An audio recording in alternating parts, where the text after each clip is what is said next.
All right, Oh, we're here, and if you hear any rain behind us, it's because it's fucking raining. right. There's an air Yeah, it conditioner in the would be. studio room, so and of course now it's going to stop now that I said this.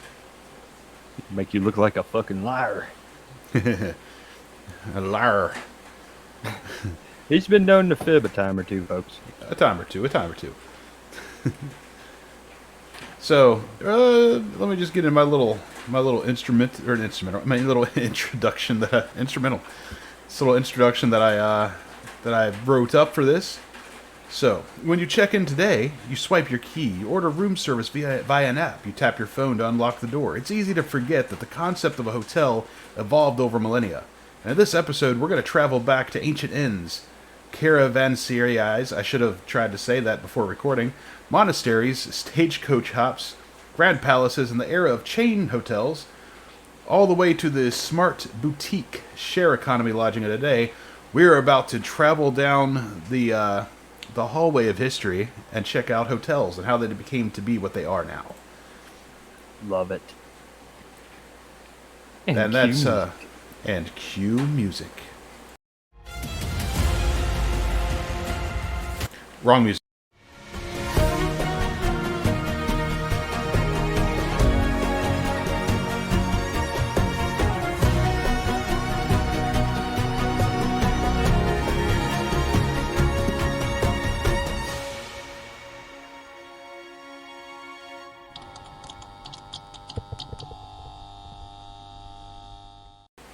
I'm gonna leave that in.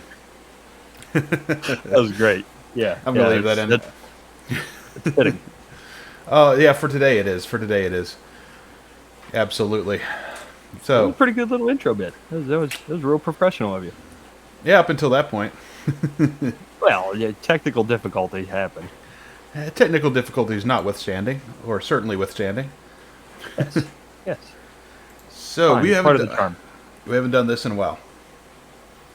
Can you Where? guess where hotels started? Oh, can I guess where hotels started? Well, let's say where and or when. How about that? You get one of those. You get imaginary boo boo points. Hmm. Where did hotels start?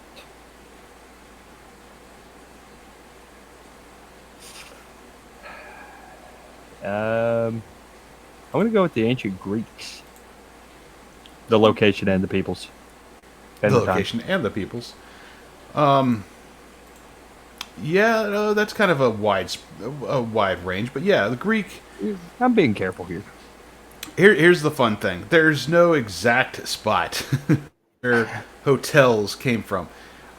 There were ancient civilizations that had trade routes, were taverns, rest houses, way stations, merchant that would serve merchants, pilgrims, and caravans. So technically, yes, they did have a hotel form, but it was more of like a room to stay at the tavern, and a lot of it came from the Greek custom of xenia, which is guest friendship, which carried a moral and religious weight that hospitality was a duty, not something that was something you would do out of your own kindness. It was something that was expected of you, really. Okay. It's just like because it's just the right thing to do. Like a man needs a place to Yeah, sleep. You let him fucking sleep on your couch. yeah, Sort of yeah. deal. And the Oh, word for right. hotel didn't even show up for a while. It's actually a French word, Okay. hotel, hotel, which comes from the root of which comes from the word hostel or hospitality, and Mm, means to care for guests. right, Let right. me see. When did that exact? When exactly? I didn't write the exact when we found that word. Okay, apparently no one knows exactly when we found that word, but don't see that there. This is a little side note.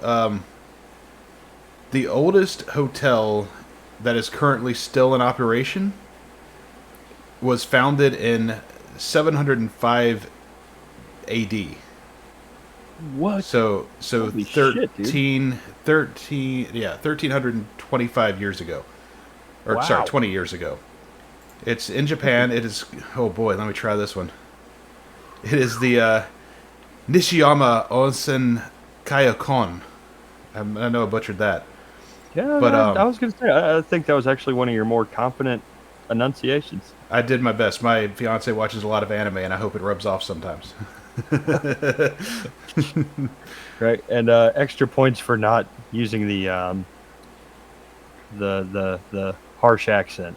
The You did super good. offensive language. I could do it again. Yes. No. You'll No, we're laugh. good. You'll laugh, but you won't be proud. No, I will. I will be both. And that's So- what we can't let the people know. I stole that from American Dad. That was a Roger bit with the. I could do it. I could do it again. You won't. You will laugh, but you won't be proud. And you won't like yourself or something. I don't remember which.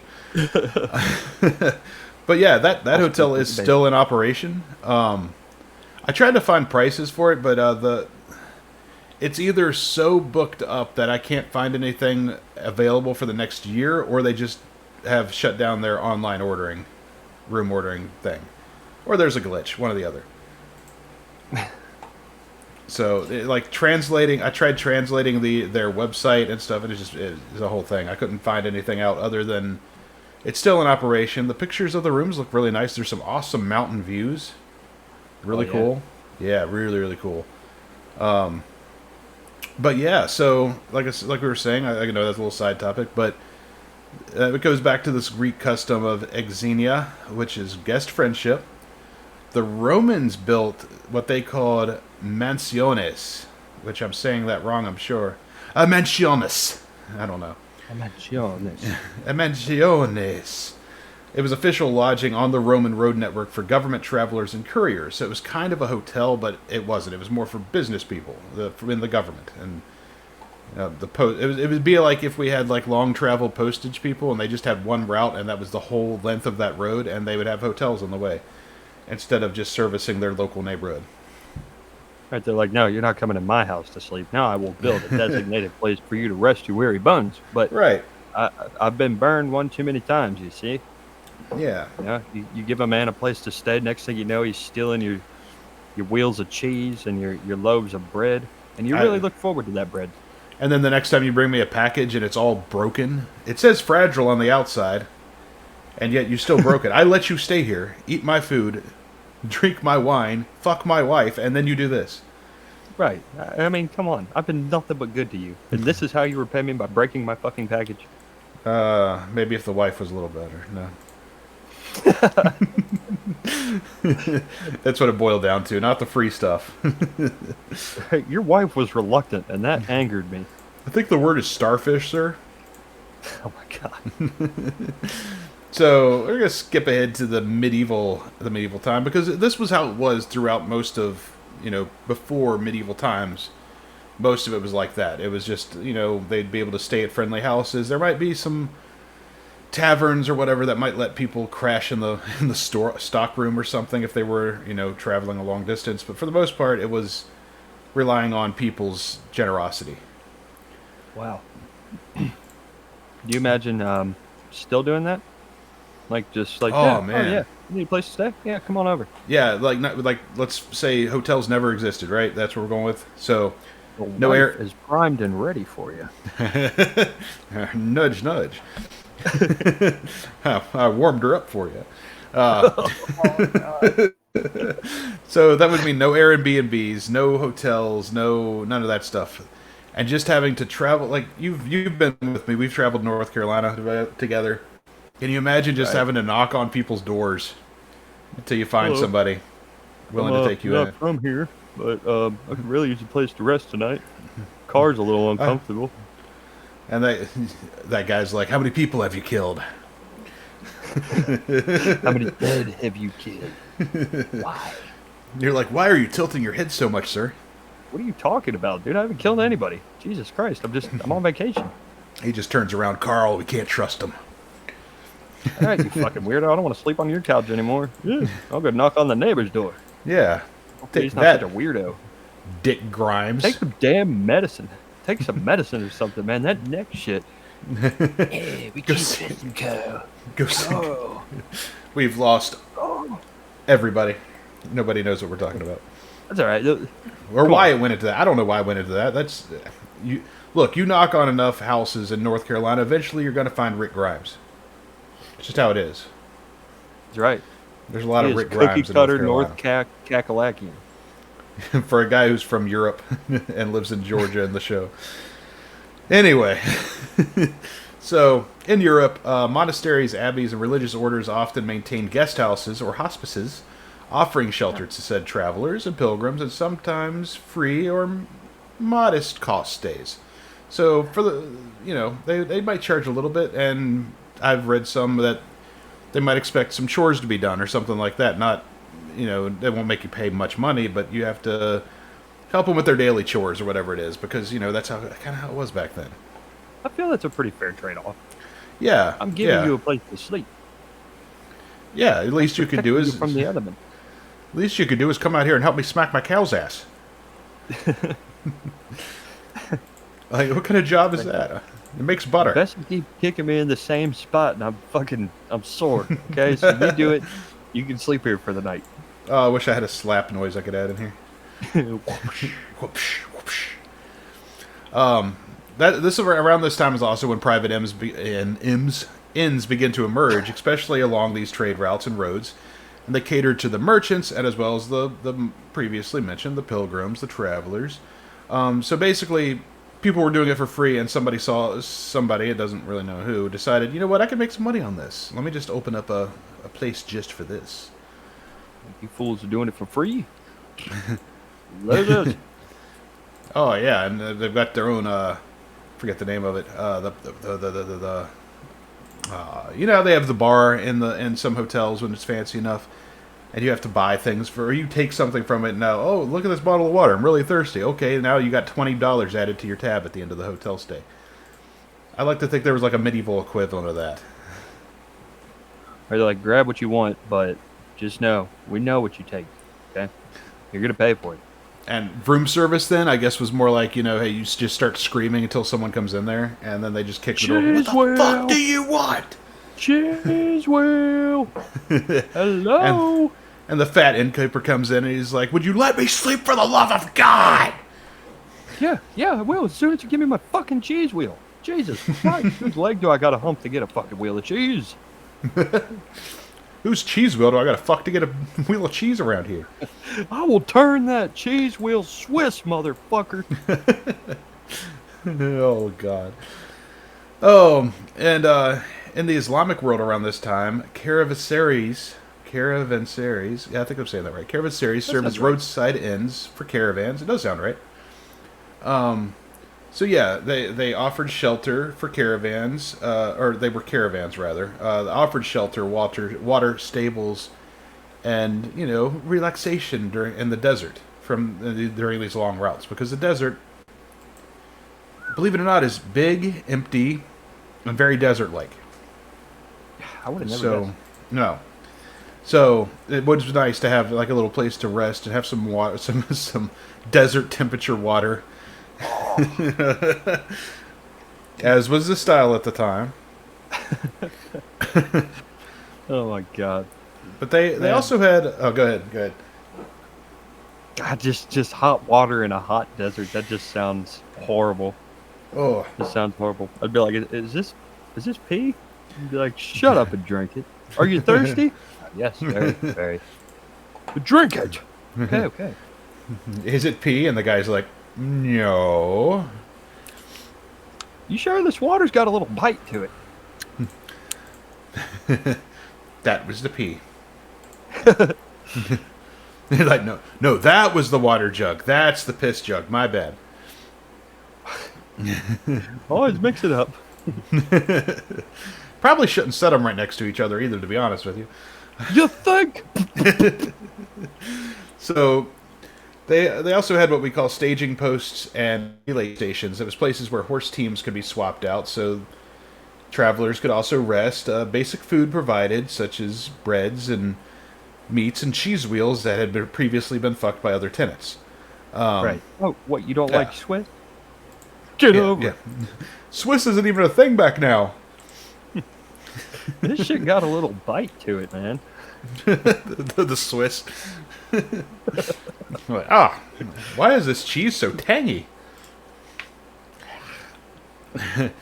inns typically had stables for horses and courtyards, shared common rooms like a big dining hall or whatever. And comfort and services were minimal by modern standards. There was no saunas, no bar, no. Well, there was probably a bar. Let's face it, it was medieval times. Style of the times. No sauna, no gym. I've only stayed at cheap hotels, so I don't know what all the amenities are. Oh, I was gonna say breakfast probably wasn't free. No pool. No pool. There's a good one. No Black Plague. No, they had that. They had the Black Plague.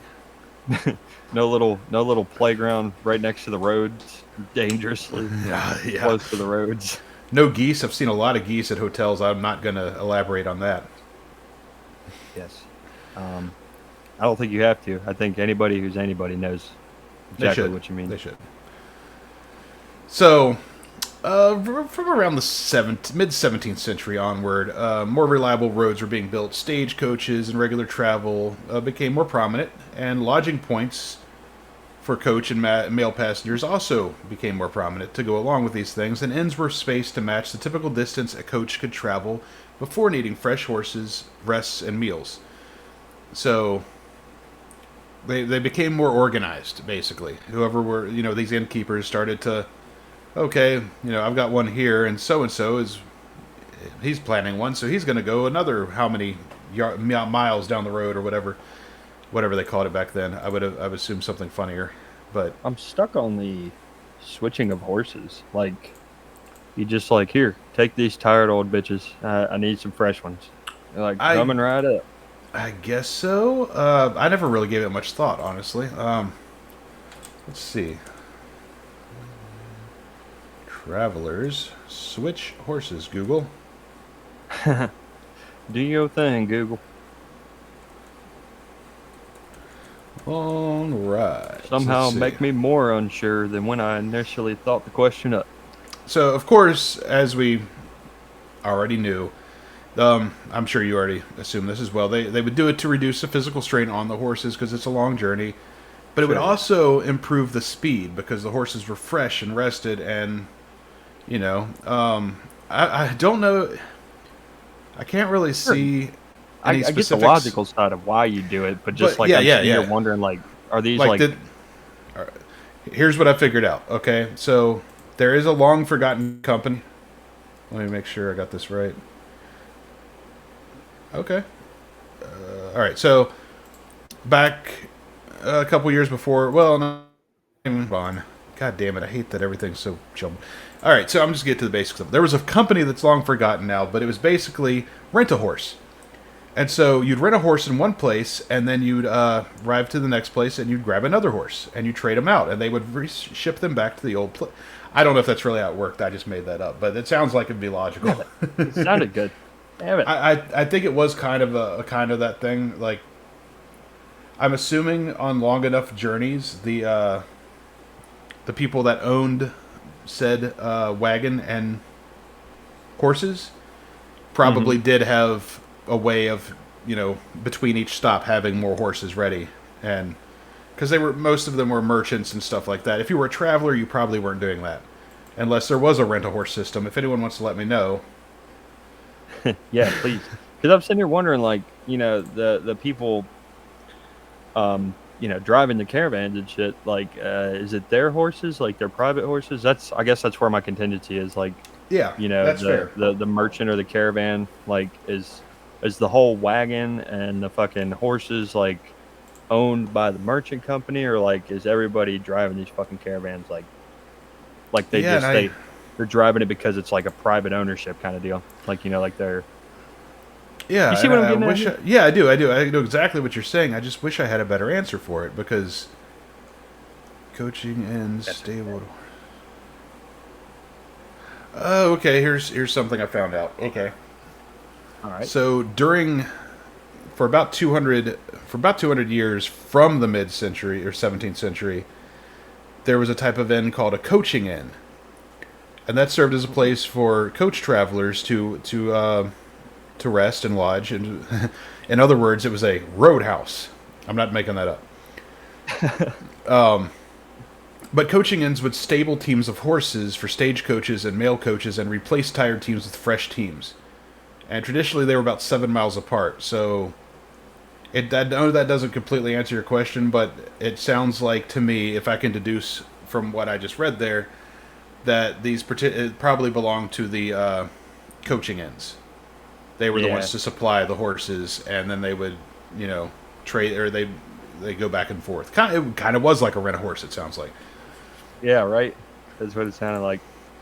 Yeah, just like Okay. an old Well, time of it. So it's pretty okay, interesting. okay. Yeah, that is pretty Because interesting. I'm like sitting here wondering, like, you've got so many hours or days on the road with this fucking team of horses. I feel like with any animal master relationship, like there's not like a deep bond, but like Right. I really like that horse. That horse is, got me through some hard times. And then you just drop it off, and you're just like, all right, new horses. See you, buddy.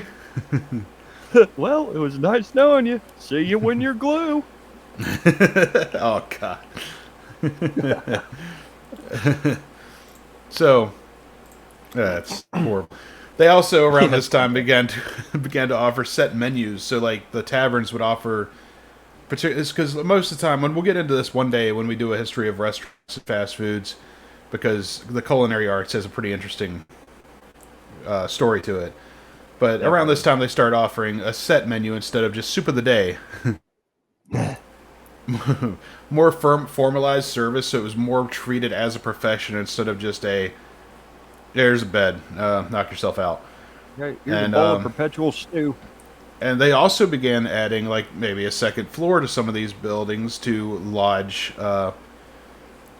guests. So over the tavern, rather, a second story building over the tavern where it have some rooms to rent out. So still, these weren't considered the first hotels. They were beginning to be, but They're like the great grandfather of the yeah, real yeah. hotel. The first hotels officially came in the mid to late 18th century when inns began to cater more to comfort and status rather than just a place to put your weary head. Okay. So, It's like we don't got to take everybody, just the no, the no. ones we like, the clean, Yeah, just the clean wealthy, people. The ones that the ones that smell less like shit. the ones that actually pay their fucking tabs. The first of these official, what we consider a hotel, was the Royal Clarence in Exeter, which Exeter is in, I don't know. Where did I see that? Exeter is a cathedral city in southwest England. It's a city in the town, the country. It's a city and a country town of Devon in southwest England. So it's something very English. Sorry, English listeners. But No, he's not. When have we ever apologized before? never, and we see the results. So We can't go on vacation to Britain. the Mivarts Hotel in London was also there's early 19th century, but it's also another example. One of the earliest ones in America, U.S., was the Union Public Hotel in Washington D.C., which opened in 1793. So it's believed to be the first hotel, and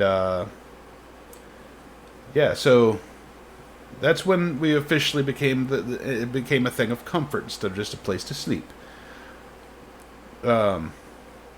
Along with these things later, after the 1700s, we of course had the Industrial Revolution and the travel boom as such because of it, where the railroads, the steamships, the expanding middle classes dramatically increased travel, creating demands for lodging beyond just little taverns and inns, and that's where these bigger grand hotels began to emerge as well.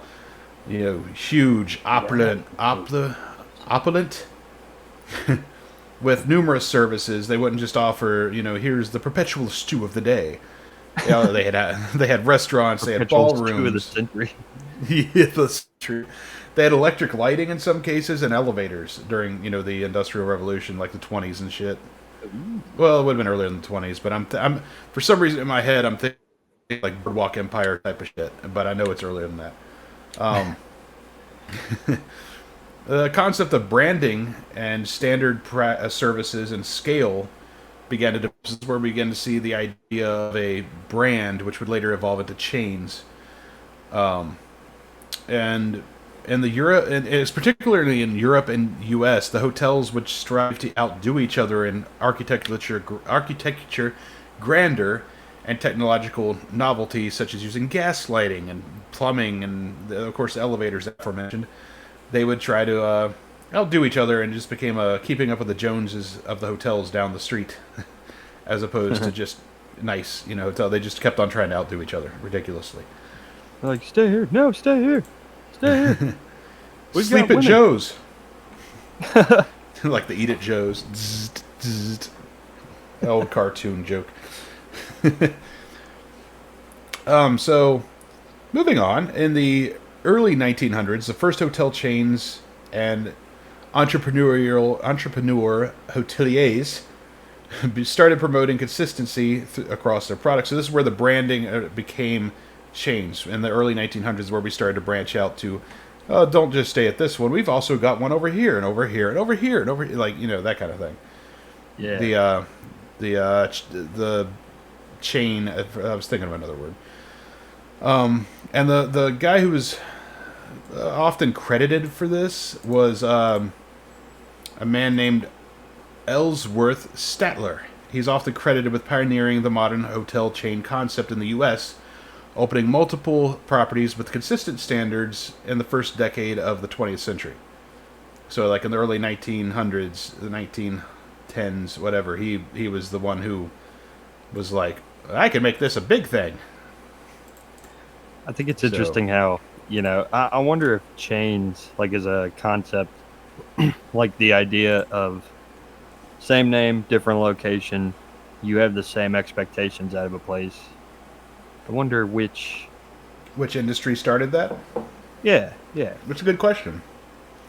Might have to get into that someday. I feel like that's going to be a rabbit hole that'll take up a lot of time, but it'd be fun. I would like to see where that started. But I feel like we should dive a little bit into Mr. Ellsworth Milton Statler here. Oh, are you talking talking when I think you're talking? Cue the music. Where's those Eagles at? It's personal floor time.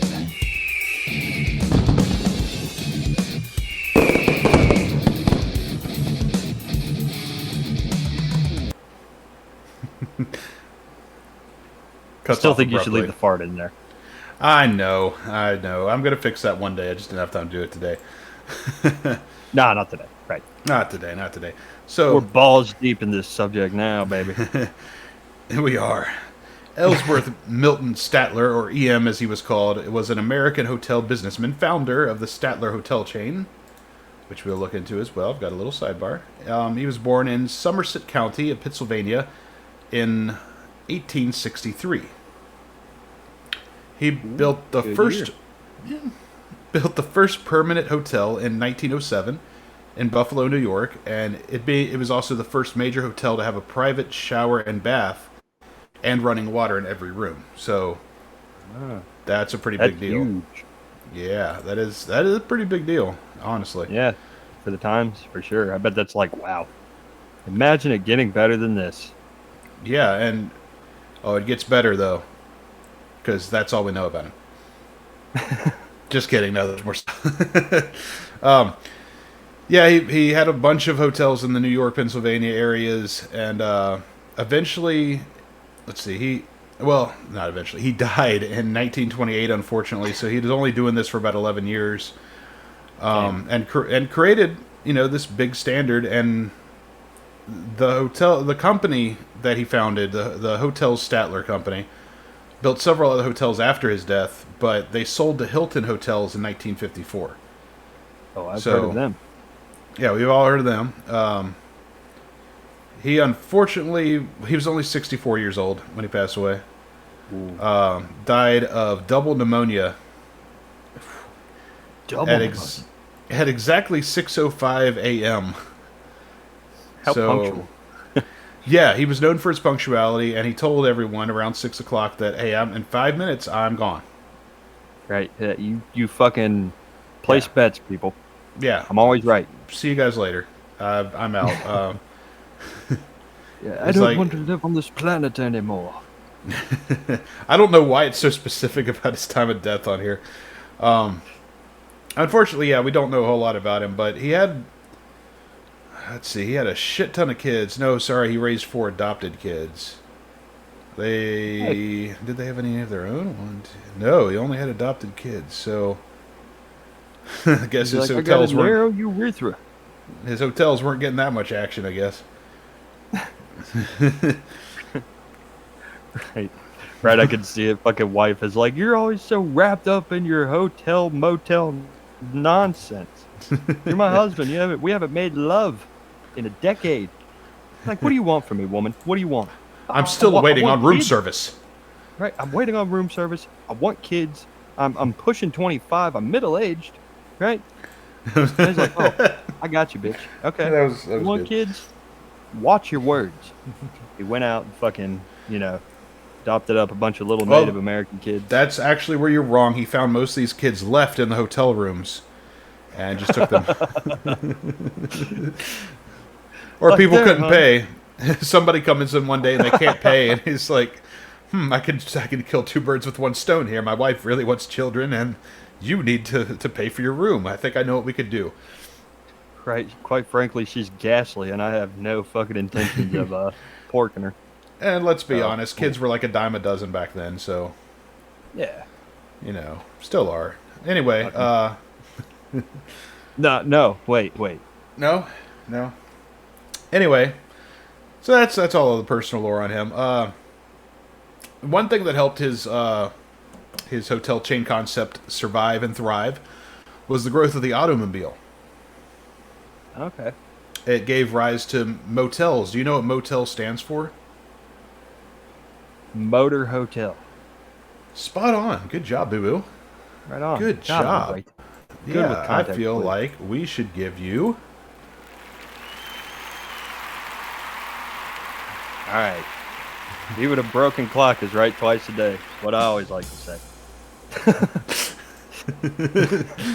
You had to throw a joke in there, so I had to do that.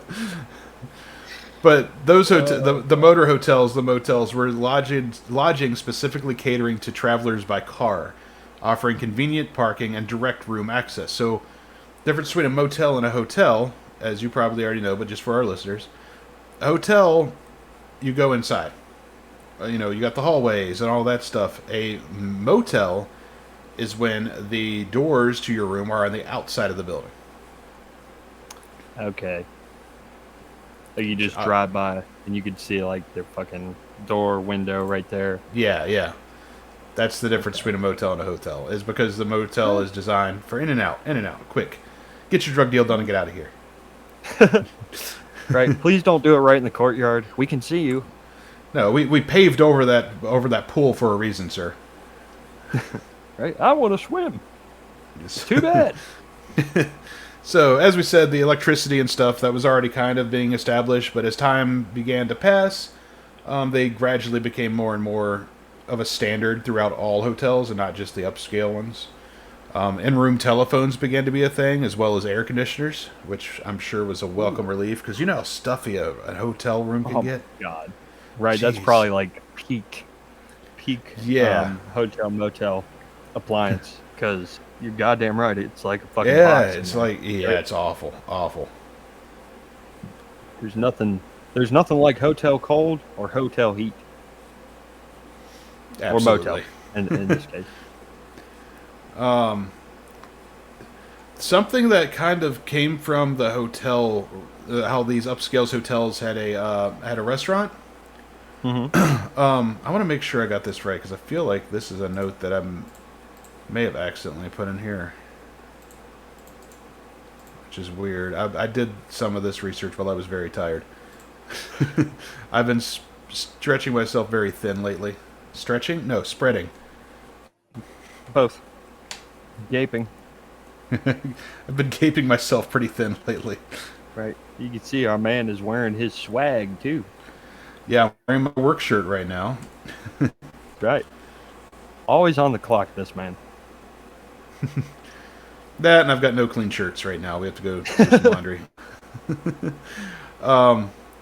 Okay, so I think why I put this in here, and I'm not going to go through and find it, but just know that this works either way. Even if I'm wrong about where this originated at, it's still something that is applied to these fancy places, the fancy hotels. You're familiar with the brigade system in kitchens? With the brigade system? Yes, you are familiar with it. You just don't know what it is. Um, you're probably right. I probably I'm do know what assuming. it is, but I nope. Okay, well, the brigade system is, and all these have different names, the French names and stuff, but basically it's the Cool. hierarchy. Oh, So it's a hierarchy of a kitchen. So you go from like the prep guy, the busser, and in a larger restaurant. Well, in larger restaurant. Okay, I'm just looking at the definition. So, do you know what the brigade system actually calls a prep person? This is a fun one. no. The French name is garçon de cuisine. The translation is kitchen boy. Damn it. That's funny. Kitchen boy. Kitchen boy, but basically, from the busser to the kitchen boy, the prep people, the expediters, the butcher, whatever. There's a whole list. The fry cook, the grill cook, the roast cook. When you get to different restaurants, there's different things, right? These Right, started in a right. hotel. Really? Was it because of Yes. the efficiency of it? You think? Yes. It was a August Auguste Escoffier was a chef who created this system, and it's basically a structure to help delegate all of the tasks that a kitchen has to do. The full kitchen brigade is ridiculous. It's extremely large, and only the largest of establishments would have a staff like this. You've got the kitchen chef, which is the chef of the kitchen, or executive chef, he's called in some, chef de cuisine. You've got the sous chef, the second command, the saucier, the chef de pâté, the cuisineur, which is the cook, the junior cook, which is the commis, the Oh, apprenti, the apprentice. Yeah, I can't even count how many right now, but there's over 20. wow. Yeah, so he made a whole list. Not all of these are used, but if I'm not mistaken, and I believe it is true that he started this in hotels.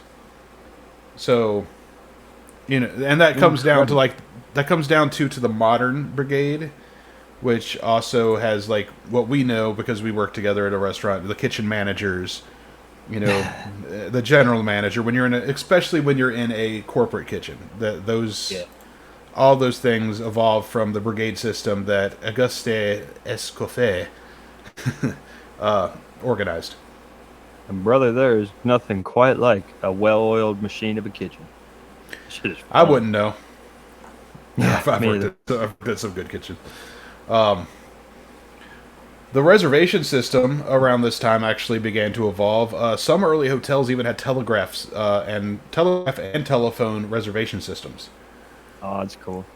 Yeah, this is when the words amenity was a word that got thrown around some at this time because they featured things like dining rooms, ballrooms, electrical lightings. They'd start advertising, we've got room service, things like that, and it became a selling point as opposed to just something the hotel offers, something they'd start to expand upon and make their own little thing for. Right. They're like, we got atmosphere. Does your other Yeah. fucking hotel have that? The food, the atmosphere, everything's perfect. What's your What is name, your son? name? My name. Beef Wellington? Please enjoy the food. More soup for your armpits? Anyway. Would you like Um, some cheese on that, sir? so, after World War II, rising incomes, mass air travel, and tourism expansion drove hotel development not just in the US, globally.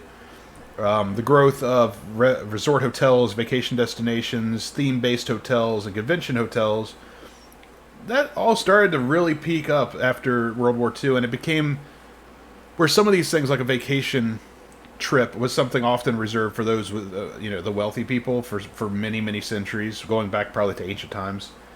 Nobody really had a concept of vacation, I would imagine. But now it's more like the common man, Joe Schmo down the street, Billy Bob Buttfuck. Everybody down the road could start going on their own vacations. That's right. Just wait for tax time, the real Christmas. Oh boy, I don't know if we should do an episode on tax time. Might start a revolution. Let's do it.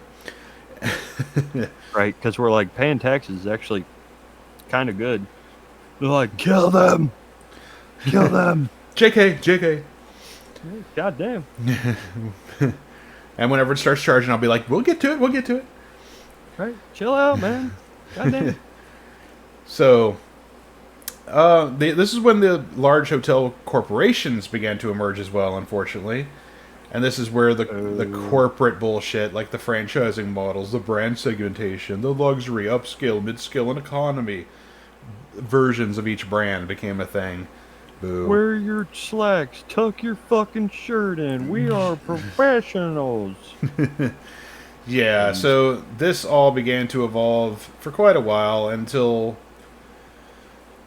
nothing as far as substance really changed, I guess, for a long time. Hotels were just a place to stay, and they had their things. They were luxury hotels, they were branded hotels, but everything was just kind of running smoothly, right? Right. No real big shakeups until the internet. Bum, bum, bum. The internet. With the rise of the internet in the 90s and 2000s, online booking portals and online travel agencies began to transform the hotel industry, making distribution, pricing, and marketing very different than what it had been for the almost 100 years of the brandage stuff. They began to adapt yield management. I forgot what that meant. Dynamic pricing and digital marketing and all this other bullshit. Yield management is a variable. I wish I would have remembered this. Variable pricing strategy used to maximize revenue from fixed limited time or time limited resources, and it involves an understanding and anticipation of customer behavior to sell the right product to the right customer at the right time for the right price. And basically, it's just like a fuck you, where's my money type of deal. So, yeah. So it's like the data analysis type of deal, like what they do now to figure out what we'll buy. Yeah, it's kind of. Yeah, it's also kind of like when some of these fast food places recently, I forget who was really doing it. I want to say it was Wendy's, and I hope not because I like Wendy's. But they started changing their prices depending on the time of day. You hear about that? Read about that? I don't think so. I don't think it's around us, but it's dynamic pricing is what they call it, because why not? Kind of like how I know they do that with like gas here. Yeah, it's kind of the same thing. They're a little more. Yeah, it's kind of like that. Okay. So, as travel matured, many guests sought authenticity, uniqueness, and experimental lodging. That spurred the rise of boutique hotels, independent design properties like these fancy avant-garde type of places, and lifestyle brands, which it's all this hipster shit that I don't understand. It was basically hotels that started to lean heavily into design, local culture, themes, and curated experiences instead of a natural, here's the place you stay, here's the neighborhood, check it out. They were kind of designing these things, designing the experience. That doesn't sound too bad on its own. The studying us is a little weird, but you're selling a product, so I get it. Yeah, it's a product, like you say. Also, with this burst of the internet later, I don't remember when it started exactly, but Airbnb, VRBO, and peer-to-peer lodging began to challenge modern hotels, especially in urban and leisure areas. And as a response, hotels have started integrating flexible check-ins, keyless entry, app-based services, experimental stays, whatever the fuck that means. No, experiential. So, experiential, that's better. That makes sense. Yeah, that makes a lot more sense actually. Experimental stays. Like, whoa, the hell am I getting myself into here? Yeah, everyone's doing an interpretive dance in your room while you're trying to sleep. Like, this is a little too experimental for me. Like, please, I have to work tomorrow. They're trying to keep up with the Airbnb, like the way Airbnb makes it so easy. Me and my fiance and family have stayed at 2 Airbnbs. And in my experience, it's okay. Get a house, which is better than a hotel. Yeah, And it's also pretty cool. Yeah, and per person, it's probably cheaper to do it that way. And also, you never have to deal with anyone. Rented, we never had to deal with anyone. You just show up, you call them, tell them you're there, or you text them, tell them you're there. They give you a code, you punch it in, you go in the house. Never see anybody. It's just you and your family. So, I kind of like that. Yeah, it's pretty cool. Yeah, so nowadays, and I've never stayed in any hotels like this, technologies have began to make things a lot fancier. You've got in-room tablets, voice assistants, automation for the temperature control, the lighting, connected rooms, whatever the fuck that means. We do know what that means. It's rooms that are connected to the internet. Sustainability, grilling efficiency, or energy efficient, and all these other hippy-dippy terms. There's a lot of hotels that are adapting these type of things to stay cool with the environment, man. Yeah, dude. Zero Zero emissions. Carbon, dude. Carbon footprint. I was like, fucking connect those rooms, Doug. Sustainability. Your mother. So yeah, and also after, this is another thing that's very recent, but health, hygiene, and contactless experiences really began to become more relevant after the COVID-19 pandemic, and I appreciate that. Every hotel I've stayed in after that smells very bleachy, and I appreciate it. Yeah, I like that. Better than the shit and ashtray smell. Oh, yeah. Yeah, or the shit in the ashtray smell. Oh. In a warm hotel where they left the air conditioner off. Was it the fucking hotel the last time I traveled down with you? The TV didn't work, and then the next fucking room we went into, they had like trash on the fucking dresser. Yeah, the bed was unmade. But yeah, the first one, the TV didn't work, so I had to take a very noisy shit in the bathroom while you're out there in silence, just hearing. It was a long drive, and I had coffee, I'm sure. Yeah. But and then we went to the next room, and it was that. And I believe one of those rooms also did not have a smoke detector. Or was that a third room? Did we have 3 before they finally gave us a good one? I think it was at least 2. Yeah, it was at least 2, because I remember telling the lady, like, look, I'm not trying to be complicated here, but like, but come on, there's fucking trash on the bed, dude.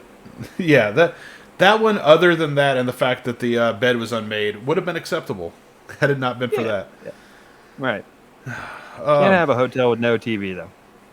Yeah. Having a hotel with no TV, especially after a long day of driving and my side job of professional wrestling, it was nice to have a TV to watch stupid shows when we got back. Yes. But yeah, let's see. I'm trying to see. I think that's all of my notes as far as it goes up to here. Most of this is just kind of recaps, but I think we did pretty good on touching on everything. This is basically here to make sure I touch on everything. Yeah, nothing real crazy there, but before we get to our ending stuff, I'm gonna do a quick pitch for our Patreon and all that kind of thing. Before we dive into this next little segment, which is actually gonna be kind of fun, we're gonna go over some famous people who actually lived in hotels permanently. Okay. So that could be kind of fun. There'll be some names you'll be like, whoa. But before we get there, we run on coffee, and you run on cigarettes and energy drinks, right? And some coffee. Yeah, once in a while. These things cost money. So, and a lot of it. if you like what you're hearing, and even if you don't, consider tossing a few coins to your witchers. Very relevant. Very relevant. Right. Toss a little coinage into the proverbial hat, and you can do that at Cash App, the cash symbol, Dustin Lloyd 2025, and I'll make sure Boo gets his share. And also, we have a Patreon if you want something in return. You go to patreon.com, Everyday History Podcast, and we've been posting some stuff up there when we can. We're going to be posting a lot more now that I got the studio and everything set up and I'm going. And it's free for the first week, so you can have access to whatever's already on there for free for the first week. And then after that, you start getting some bonus shit. And it's only $3 a month. Come on. You'd wipe your ass with $3 a month. Come on. Come on. So let's get into some public figures that have chosen to take up permanent residence, or semi-permanent in some cases, in hotels. All right. You ready for this one? Ready. All right. Fashion designer Coco Chanel lived in the Hotel Ritz in Paris for more than 30 years. I know the name, don't know much about her, but she lived in very fancy hotel. Very fancy hotel. That's crazy. 30 years. For 30 years. Of paying that fucking money for 30 years. Apparently like it was nothing, because she made some cash, I imagine. Yeah. She did create the Chanel brand, which is still around today, I believe. Okay, I was going to say, is that who, like, created the Chanel bags and shit like that? Yeah. Gotcha. And I'm also not a fashion guy. Oh, I didn't know that. That's kind of a dark look.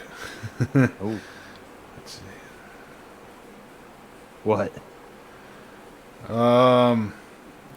The reason she started living in the hotel was during the when German tanks entered Paris and began the Nazi occupation. The Hotel Ritz was the headquarters of the German military, and she fell in love with Baron Hans Gunther von Dinklage, who was who was part of the she was in very heavily. We're not gonna get into that. That's too much. That's too much stuff. Next person, Nikola Tesla. Oh. Nikola Tesla lived the last 10 years of his life at the New Yorker Hotel until he died in his room in 1943. Damn, that's a crazy looking hotel. Can you put that on the screen for our people at home? Or nay? Don't think I can, but I could try something. Let me see. No, I don't think I can. No big deal. Oh, hold on. I might be able to. Oh? Yeah, give me a second here, and let me see what I can do. But yeah, it's the New Yorker in New York, of course. It's really cool looking. So I'm going to try to put it up here on the screen for everybody. And it's gone. What? And it's gone. And it's gone. Yeah, it's gone. Yeah, it's gone. Hey there, Mr. Mouse. This line is for people with money. Oh, so it's I can't add it to that yet.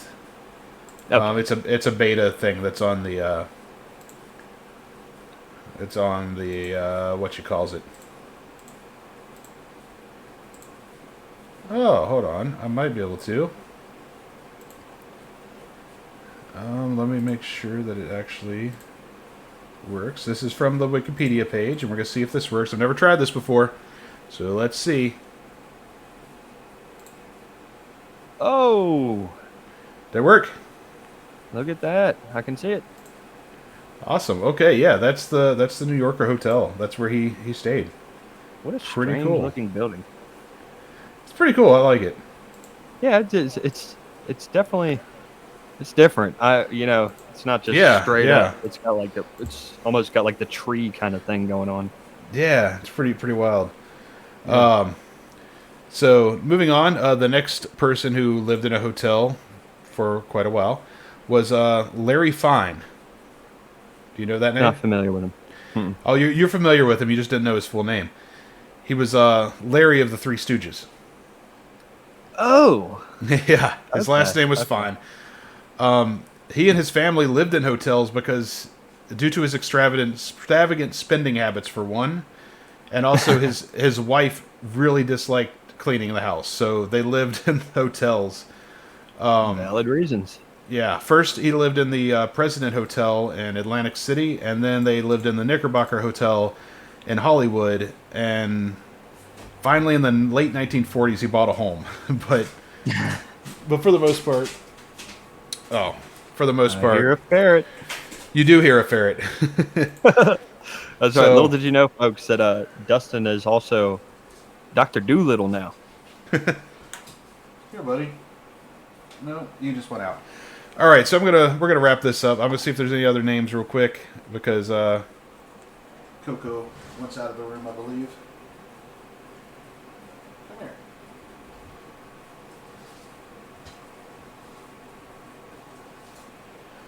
There he is. Oh, look at that little bandit. Yeah, he wants out of the room, I believe. So we'll put you down over here, and then we'll get you outside. Okay? I'm sure you're hungry. He's been sleeping. There's a blanket in here. He likes to sleep in. So, so yeah. There's some interesting names here, but I don't think really any of them. I know some of them, but I don't think most people will know many of these. Howard Hughes, the billionaire, he also lived in hotels for the last 10 years of his life. So, all right. Well, I'm gonna get off here and let this ferret go. We'll play the proper music this time. Tune in next time. Sorry we had to end it short, but there's a ferret. He's going crazy. Woo!